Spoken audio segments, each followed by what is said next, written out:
Today, I thought we would take a couple minutes to talk about some ideas that might help you get more comfortable with a metronome. This is not my metronome. This is just a free metronome that I found on the YouTube search. You can also download metronomes or still buy old school metronomes. The choice is totally yours. But the goal is to talk about some exercises that you can practice without your instrument just to get comfortable with playing to a metronome / click. Let's get into it.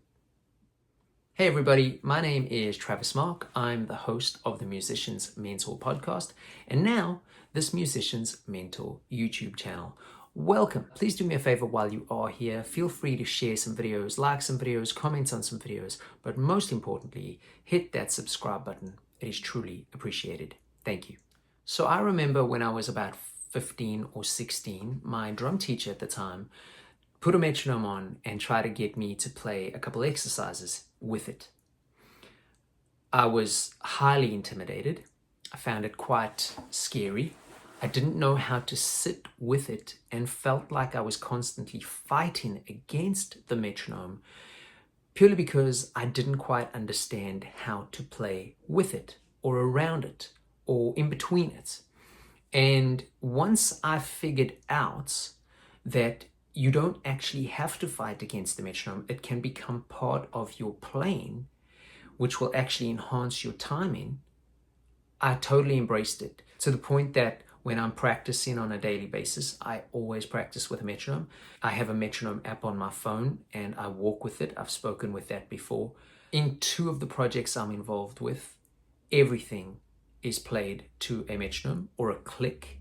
A lot of people will call them clicks. It's the same thing. And I love playing with them because from a drummer's perspective, at least in regards to the gigs that I do as a drummer, no one can turn around and say, it's too fast, it's too slow, it's dragging, it's rushing, because you're with the metronome.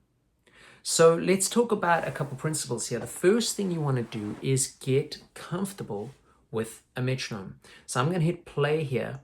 And I would suggest whether you do that with this video or whether you do it in your own time, just sitting and internalizing that clock for a couple seconds before you do anything. So this is going to seem like I'm not doing much. I guess I'll point with it just so you know that I'm internalizing it. A lot of people would tap their feet here, but because you can't see my feet, I'll use my hand. Okay?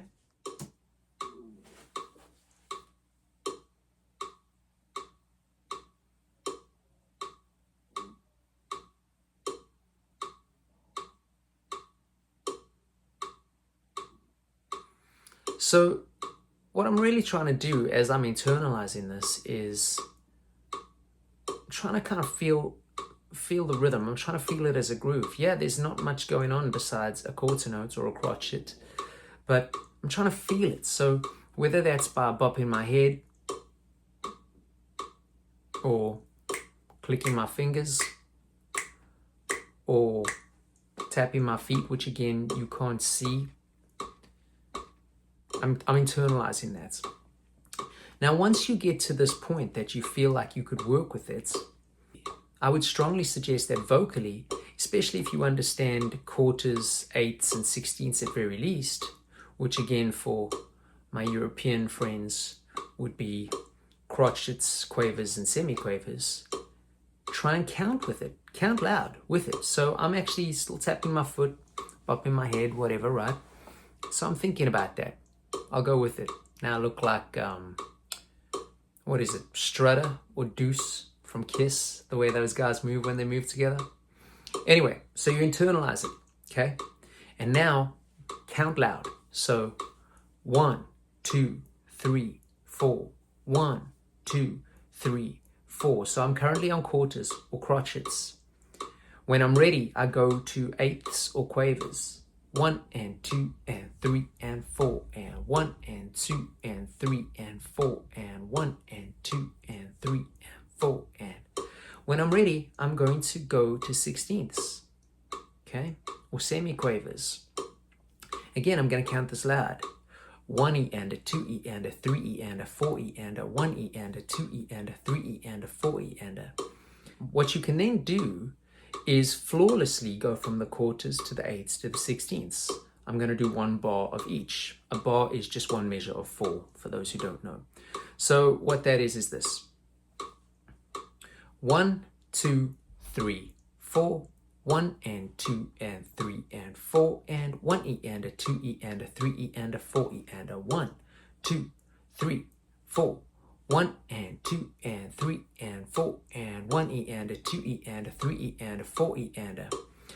If you're familiar with triplets, you can also put quarter note triplets, eighth note triplets, and 16th note triplets in their numerical order. So you would go quarters, quarter note triplets, eighths, eighth note triplets, 16ths, 16th note triplets. So that would look something like this. 1, 2, 3, 4, 1, ta, ta, 3, ta, ta, 1 and 2 and 3 and 4 and 1 ta, ta, 2 ta, ta, 3 ta, ta, 4 ta, ta, 1E and a 2E and a 3E and a 4E and a 1 ta, ta, and ta, ta, 2 ta, ta, and ta, ta, 3 ta, ta, and ta, ta, 4 ta, ta, and ta, ta, 1. Obviously, breathing is the challenge here. But you get used to that. And eventually you can tap it out while you count. 1, 2, 3, 4. 1, ta, ta, 3, ta, ta, 1 and 2 and 3 and 4 and 1 ta, ta, 2 ta, ta, 3 ta, ta, 4 ta, ta, 1E and a 2E and a 3E and a 4E and a 1 ta, ta, and ta, ta, 2 ta, ta, and ta, ta, 3 ta, ta, and ta, ta, 4 ta, ta, and ta, ta, 1. So you practice this. It's all part of the internalizing it process. And once you've internalized it, it can't be taken away. This will work for any instrument. So what I'm going to do is I'm going to just pick a minor pentatonic, or some people call this a G-shaped pentatonic. I'm going to be on A. The scale goes like this. You would have seen guitarists play this. Okay, so, and you then work the same process. So I'm going to go quarters.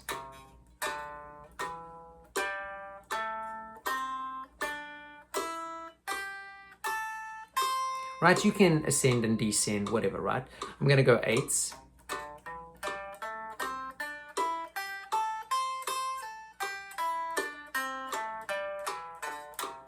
Triplets.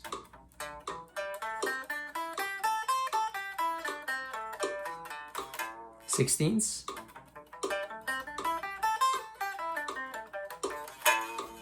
Okay, so let's go to that same kind of idea, right?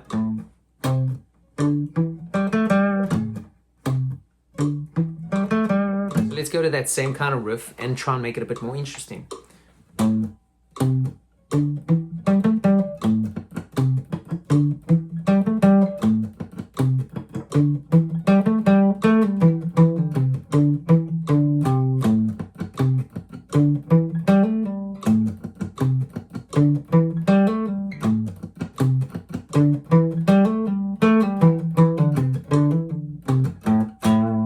So again, I'm just trying to think rhythmically. I'm adding a couple muted notes, like those kinds of things. And then I'm kind of adding to the rhythm. So instead of going bump, bump, bump, bump, ba-da-da, bump, bump, bump, bump, ba-da-da, I'm filling in the gap.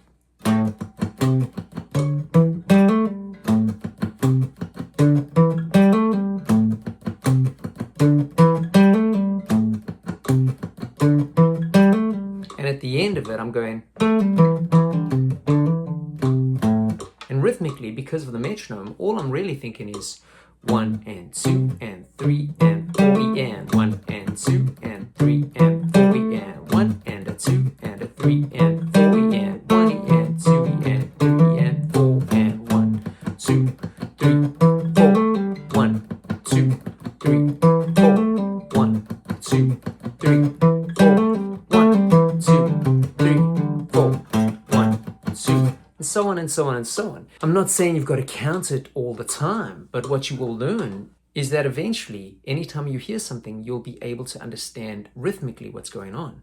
Depending on how much time you've put into this, of course. But any song, boom, da-ga, boom, boom, ba-ga, da-da-da-doom, da-da-ra, da-ga. 1, 2, 3, 4, 1, 2, 3, 4. That you'll start to hear it like that, you know? Now, suppose it's a little one-sided to sing the rhythm and then try and vocalize the rhythm. So for example purposes, I'll just pick a random song. Check this out. Okay, I'm probably going to get flagged for this, so I'm going to keep the video very short, a couple seconds in, okay? But just check this out.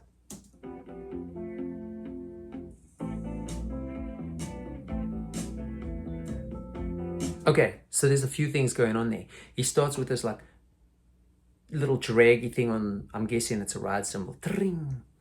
So again, what I'm hearing there, da, da, da, da, there's the metronome. Da, da, da, da, da, da, da, da.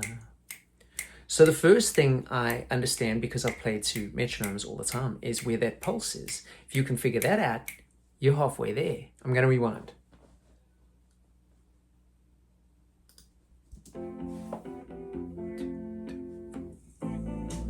So he's going, and a 1.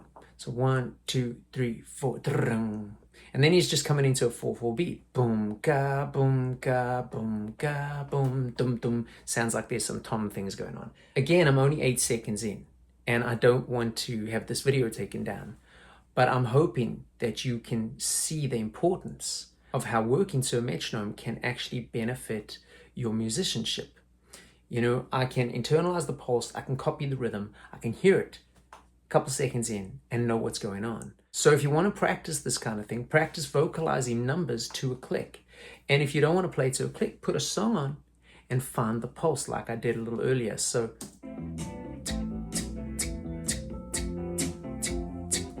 okay, that's all I'm going to do of this video. Fleetwood Mac rule. I hope that helps. If it does, hit that subscribe button. If it doesn't, let me know in the comments what I could explain a little bit better. Regardless, I'll see you on the next one.